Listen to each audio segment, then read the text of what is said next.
So Pani has made a little pamphlet. It kind of gives you a brief explanation. I'm going to give a little bit more explanation as we go along as well. So basically what we're going to do is we're going to do kind of the same thing as we did when we did the proscomidi. On the back of on the very back is the prayers. So what we'll do is we're going to take turns. Everybody will take a turn doing the prayers as I'm vesting, and then as I'm vesting, I'll explain to you what those pieces are. Okay, so there's four orders of ordained clergy: subdeacon, deacon, priest, and bishop. I mean, of course, there's different levels of the bishop. There's the metropolitans, there's the patriarch, etc., etc. And each one has either a little bit more or a little bit less, but the normal vestments that we see, obviously, day in and day out, are the vestments of the priest, right? Because that's what you get to see most of the time, unless you're at the patriarchate or at the, the head, like in Johnstown or whatever, where you see the bishop all the time. Then you get to see more often those things. So in the very center of the little packet, and this has actually a couple more pieces of vestment. This is an older thing, example, but there's a rectangular piece, and Father had to actually teach me how to say that. Nabedrenik. And that's a piece, I've only seen one priest wear that, and that was actually last year. I only seen one guy wear that all the years that I've been in the Orthodox Church.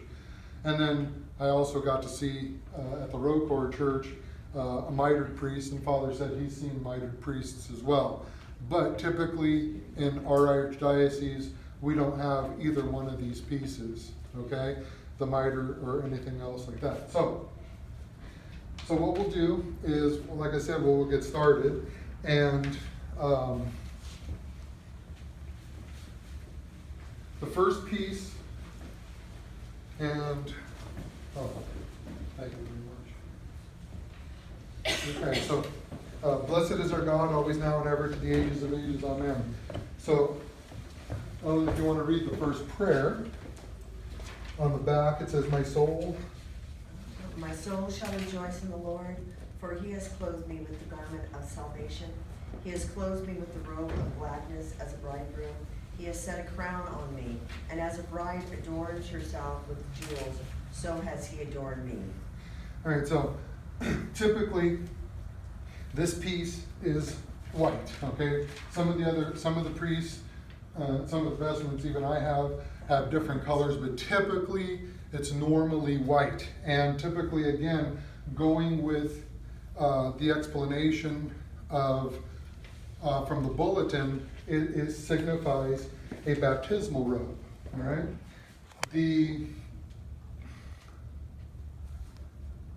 This is a garment which has sleeves and reaches the ground. The vestment signifies the tunic which the soldiers of the governor put on Christ before his crucifixion. It also commemorates the white raiment of the angel who announced to the woman the glad tidings of the Lord's resurrection.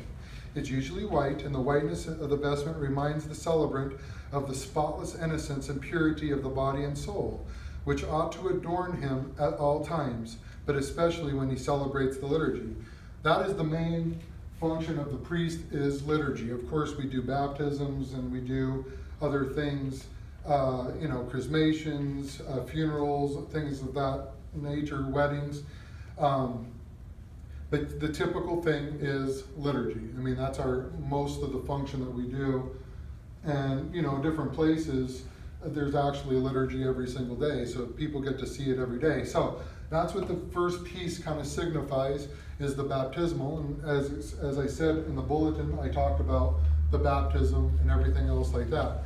Now, as the priest actually puts on each piece, there's a cross somewhere on it, usually on the back, like this has on the back the cross. And the same thing that we do when we bless the people is we say a prayer. As we say the prayer, we bless the piece. Okay? So now, the next piece is the Epitrachelion. Petrochili is the shortened version of it. So, blessed is God who pours out his grace upon his priest as myrrh upon the head, that runs down the beard of Aaron, and that runs down the border of his robe. All right, so this piece right here is, you're going to see this in most of the services, even like when we did Forgiveness Vespers, we wore this piece, okay? Even when I was wearing the Exodoson, the Rasa, I was wearing this piece and then I put this over. The Phelonian I put it over. So this garment, one second here. This is the narrow and long piece of cloth which covers both shoulders of the priest and encircles his neck. The parts uniting the front and reaching the hem of the bottom of the staccato. The stole is the proper emblem of the priestly office, therefore, and used to exercise the power in the churches and the private dwellings, in the public and in private. It signifies first the yoke or the burden of the priestly office, second, the grace of the Holy Spirit which flows down upon the officiating priest. And as the prayer, when you read it, it talks about Aaron.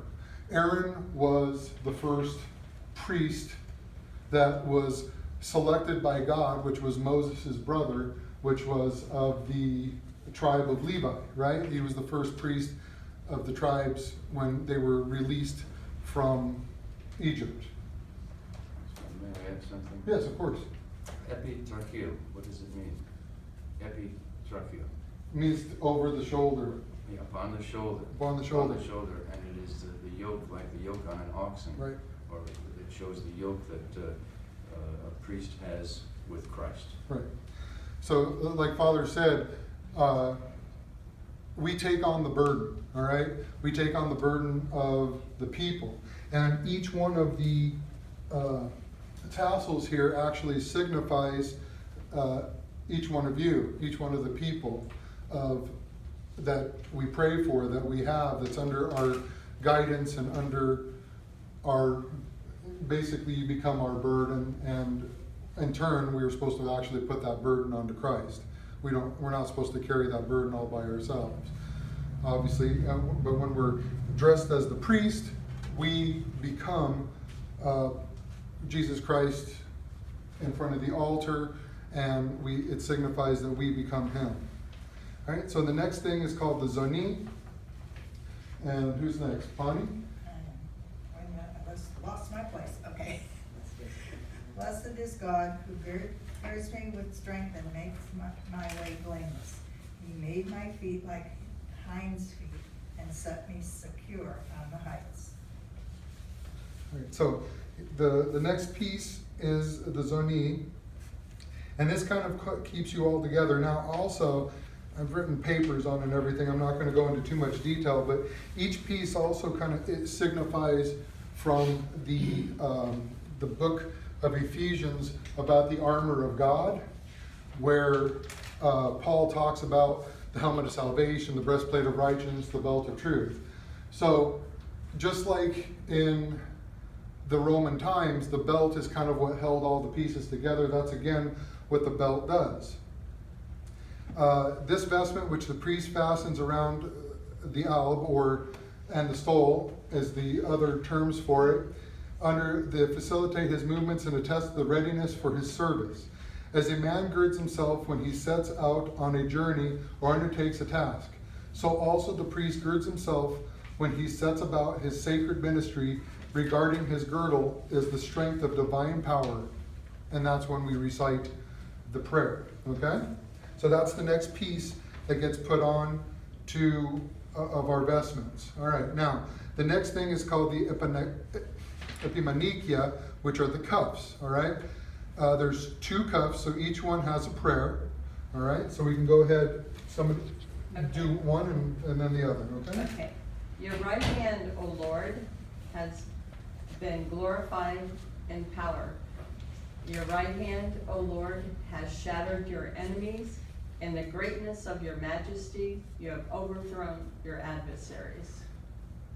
All right, so that's the first prayer that's done for the right hand. And again, it's poetic, but it's signifies a lot of it's pulled from the book of Isaiah or the Psalms or anything like that. But it talks about us defeating our enemies, which we are in battle with the enemy of our soul. Okay? Next is the left. Your hands have made and fashioned me, gift me understanding that I may learn your commandments. Right? So we're praying that the Lord strengthens us and also gives us the wisdom that we need to guide His people, not my people, not Father Frederick's people, but His people towards salvation and whatever right teaching that we need to teach. All right? Now, I really love with this book, I pulled this book as well because, as I said, it has a little bit more. So the cuffs are which the priest fastens around his wrists, over the sleeves, to facilitate the movements of his hands during the liturgy. They signify first the chains with which the soldiers bound the arms of Christ, and second, the creative and officious power of God. So it signifies the chains and the power of God. All right? And the left it reflects that he is the work of God's hands, and prays to his Creator to guide him with his commandments. All right? Now, the next piece is called the epigonation. All right? Now, this piece, in the Greek Archdiocese, this piece is awarded to a priest when he's able to give confession. But in the Carpatho Russian Church, we're able to give confession right away. Okay? I was even talking with Father this morning. We don't know when His Eminence is going to be awarding this to anybody, but this is actually awarded after a number of years or a number of years of service. But this piece would typically go underneath it all, and it kind of gets slung over one shoulder, and it hangs on the thigh. All right? So we can go ahead and read the prayer. Gird your sword upon your thigh, Almighty One, in your comeliness and in your beauty. Go forth and prosper, reign, because of truth and meekness and righteousness. Your right hand shall guide you wondrously, always, now, and ever, in the ages of ages. Amen. All right, so and this is hung from the girdle and covering the knee, which is worn by the priest entitled to the special grant. The vestment replaces the purse of alms, which the apostles carried for the poor people, and it bears the figure of the cross, or the Lord, or an angel. Looking like a broadsword, it signifies the sword of the Spirit, which is the all-conquering power of the divine word. All right? So again, as I said, many of the pieces are reflecting on the armor of God. And Father, thank you for bringing that today. So the final piece that's put on is called the phalonion, which is the big drape piece that goes over the top. So if you want to go ahead and read that. Your priests, O Lord, shall clothe themselves with righteousness, and your saints shall shout with joy always, now and ever, until ages of ages. Amen. All right, so this is the final piece that kind of gets put on. Now, also there's, after a number of years, the priest will also get awarded their cross. Father said at the beginning, before His Eminence Metropolitan Gregory came, the priests were all given the cross, but His Eminence, I guess, changed it at some point, so I'm still waiting to be awarded my cross, which would go over everything. So this is the final piece that gets put on, and this is a sleeveless vestment and most richly adorned, which is worn over all the rest. It denotes the scarlet garment which Christ wore in the courtroom of Pilate. It also denotes the cloak which the apostles wore during their travels, reminding the priests that they are always wayfarers. The priest completes his vesting by putting on the phalonion and recites the prayer. Just remember that the priest is I like to always say that even though the priest is wearing the priestly vestments and everything like that, as I said, we're all the lambs before the Lord. The priest is the head lamb that wears that bell around the neck to lead to the good pasture. Well, that's what the vestments are, is the bell. We're here to try to lead, to try to guide, and to try to bring people as close as we can to the Lord by teaching and preaching, doing services and teaching classes and whatever else that we can do. So those are all the pieces that are done. Now, as you can say, the deacons wear a little bit less. We all wear the staccato underneath, all right? And the deacons, the subdeacons, and the deacons wear a piece that goes over, and if you look on theirs, the subdeacons, they wear it as a cross, and if they end up going into becoming a deacon, then they would wear it across one's shoulder, and that's when they would come out and they'd be holding it up. Now, I guess at one time, they also had the prayers listed on the that piece of vestment, and they would hold it up and they'd actually read it over. But again, they'd have tassels on the deacon vestments as well. And but that's basically the whole of the vestments of the priest that you see every week. I tried to keep it short because I know we want to do service, and today is a little bit longer. Is there any questions about any of the pieces or what I've explained? Anything? All right, did everything make sense? Did everything need to be clarified? Very much so, yes. All right, well, let's have a wonderful liturgy, and Thank you. Thank you. all right, may the Lord be with you and protect you all.